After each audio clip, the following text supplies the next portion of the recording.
ሳቲያም ወደ ሪያ ጣቱን ቀሰረ። ሪያ ከዚህ በኋላ በዚህ ኩባንያ ዳይሬክተር አትሆኝም። ሪያ በድንጋጤም ተነሳች። ምን አለች? ዳድ ይህ ሰውዬ አብዷል። ይህ የኔ ኩባንያ ነው። ዝም በይ ሪያ። ቪክራም ጠረጴዛውን በቡጢ መቱ። ይቀጥል ሰር፣ እባክዎ ይቀጥሉም አሉ። ሪያ በዚህ ኩባንያ ከዚህ በኋላ ዳይሬክተር አትሆንም። ሳቲያም ንግግሩን ቀጠለ።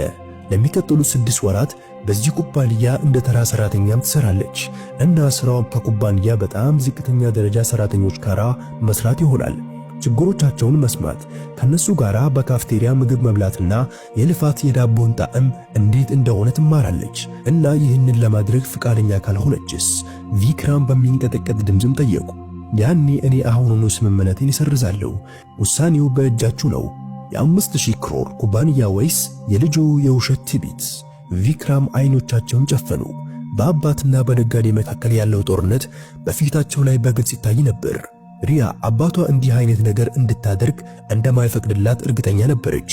የእርሳቸው የንጉሥ ልጅ ነበረች።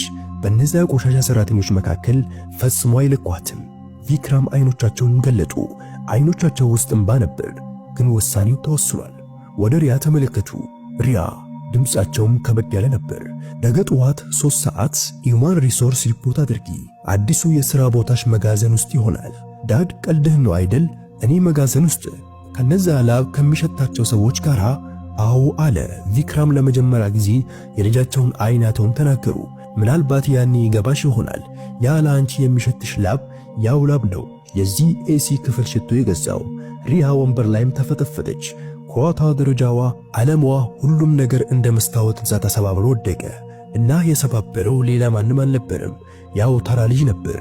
መሐረቡ አሁንም ጠረጴዛ ላይ እንደ የድል ባንዲራም ተቀምጧል። ሳቲያም መሐረቡን አነሳና ኪስ ውስጥም ከተተ። ነገ እንገናኝ ሪያ፣ ነገ ሰው ሆነሽ እንደምናገኝሽ ተስፋ አድርጋለሁ። እሱም ዞረና ከክፍሉ ወጣ። ልክ እንደገባው አይነት የተረጋጋ ቀላልና ንጹህ። ነገር ግን ታሪኩ ገና አልተጠናቀቀም ነበር።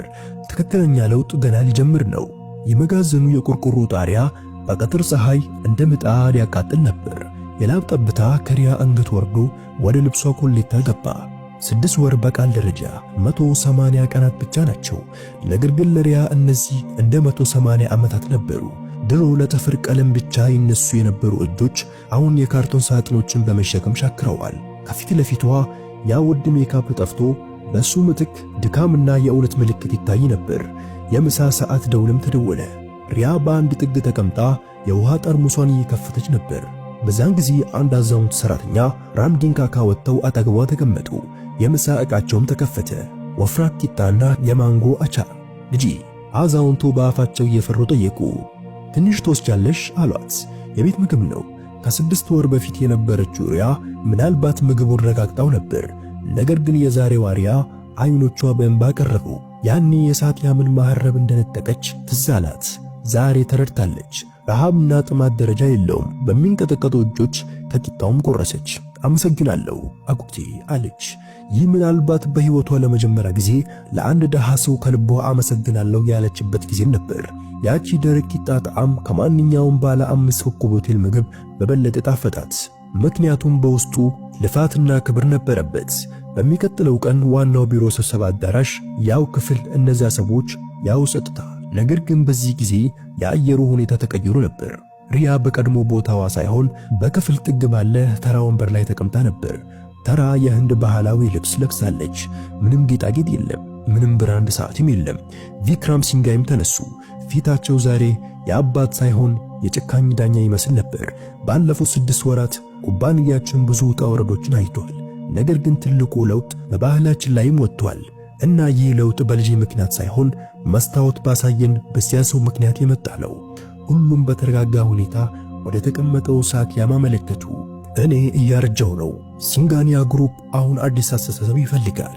ኤሲ ክፍል ውስጥ ተቀምጦ ሳይሆን መሬት ወርዶ የሚወስን መሪ፣ ሰራተኞችን እንደ ጉልበት ሰራተኛ ሳይሆን እንደ ቤተሰብ የሚያይ። የሪያ ልብ መምታቱን አቆመ። አሁን ፈተናዋ እንዳለቀ ተሰማት። አሁን አባቷ ወንበሯን ይመልስላታል። ለ6 ወራትም ተሰቃይታለች። አሁን ፍሬዋን ታገኛለች። ቪክራም አንድ ፖስታ አነሱ። ክብራትና ክብራን፣ እኔ ከስልጣኔ እየለቀኩ ነው እና የሲንጋይ ግሩፕ አዲስ ዋና ሥራ አስፈጻሚ ወይንም ሲኢኦ በቦርድ ሙሉ ድምፅና በእኔ ፍቃድ ይሾማል። ሪያ ከቦታዋም ቀና አለች። ሚስተር ሳቲያን ፕሪካሽ በክፍል ውስጥ የጭብጨባ ድምፅ አስተጋባ። ሪያ ባለችበትም ደረቀች። አንድ ሰው በጣም በጥፊ የመታት ያህልም ተሰማት። በህልውናዋ ወደፊቷ ኩባንያዋ ሁሉም ነገር በአንድ ቅጽበት በእጆቿ አመልጦ ነበር። ባለማመን አባቷንም ተመለከተች። ዳድ አለች እና አባቷ ቪክራም ወደሷ መጡ። በአይኖቻቸው ውስጥ ህመም ነበር፣ ነገር ግን ውሳኔው የማይቀለበስ ነበር። ሪያ በሁሉም ፊት ተናገሩ። ሀብት በውርስ ሊገኝ ይችላል ልጄ፣ ነገር ግን ብቃትና ወንበር በስራ ነው የሚገኙት። ለ6 ወራት በእርግጥ ለፍተሻል፣ ነገር ግን አሁን መሪ ለመሆን ገና ዝግጁ አይደለሽም። ሳቲያም ከዜሮ ተነስቶ ግዛቱን የገነባ ነው። እሱ መውደቅ ምን ያህል እንደሚያም ያውቃል። ለዚህም ነው ማንም እንዲወድቅ የማይፈቅደው። ከሪያ አይኖችን ባፈሰሱ። የቁጣ ሳይሆን የጸጸት ነበር። ዛሬ ገባት። ሳቲያም በዛ ቀን ያለው ትዝ አላት። ማንነት ጊዜን ይናገራል። ዛሬ ጊዜ ነግሯታል። የአባት ስም ሳንጋኒያ ስለሆነ ብቻ ማንም ታላቅ አይሆንም። ሳቲያም ከወንበሩ ተነሳ። ቀስ ብሎ ወደ ሪያ መጣ። ሪያ በአይኖቿ ተሰበረች፣ አፈረች። ለሳቲያም የተናገረችው እያንዳንዱ ቃልም ትዝ አላት። ቆሻሻ፣ ድሃ፣ ሸክም። ሪያ ሳቲያም ያው የድሮውን ትሁት ድምፅም ተጠቀመ። ሪያ በረጠበ አይኖቿ ቀና ብላ አየች። ሳቲያም ከኪሱ አንድ እስክሪብቶ አውጥቶ ወደ ሪያ ዘረጋ። ሲኦኦ እኔ ነኝ፣ ነገር ግን ኩባንያው ያንቺም ነው። መጋዘን ውስጥ ራምዲን ካካ ስላንቺ በጣም እያደነቁ ነበር። ልጅ ጠንክሮ መስራት ተመራለችም አሉ። የአንድ ጥሩ መሪ ጅምር ከዚያ ነው። የሌሎችን ክብር ከሀብትሽ በላይ አድርገሽ የተረዳሽ ቀን ይህ ወንበር አንቺን ይጠብቅሻል። ሪያ በሚንቀጠቀጡ እጆቹ ያንን እስክሪፕቶ ተቀበለች። ያ ተራ እስክሪፕቶም ከበዳት።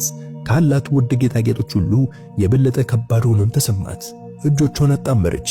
ይቅርታ አድርግልኝ ሰር። ሳቲያም ራሱን በአዎንታ ነቀነቀ። ዞሮ የቪክራም ሲንጋይ እግር ነካ። በባህላቸው መሰረት ነበር እና በሲ ወንበር ላይ ሳይሆን ከጎን ባለችው ተራ ወንበር ላይም ተቀመጠ። በዛ ቀን ሪያ ሳንጋኒያ ኩባንያዋን አጣች፣ ሀብቷንም አጣች። ነገር ግን ራሷን አገኘች። ገባት። የሰው ልጅ ትክክለኛ ዋጋ በባንክ ሂሳብ ውስጥ ሳይሆን በባህሪ ውስጥ ነው። አመሰግናለሁ አጎቴም አለች። ምክንያቱም የትዕቢት ዕድሜ በጣም አጭር ነው። የመልካም ስነ ምግባር ሰዎች ግን በጣም ጥልቅ ናቸው። ተመልካቾቼ የዛሬው ታሪካችን ይህን ይመስል ነበር። የዛሬው ታሪካችን ትልቅ ትምህርት እንዳገኛችሁበት ተስፋ ይኖረኛል። በሌላ ቪዲዮ እስከምንገናኝ አሰላሙ አለይኩም ወራህመቱላሂ ወበረካቱ።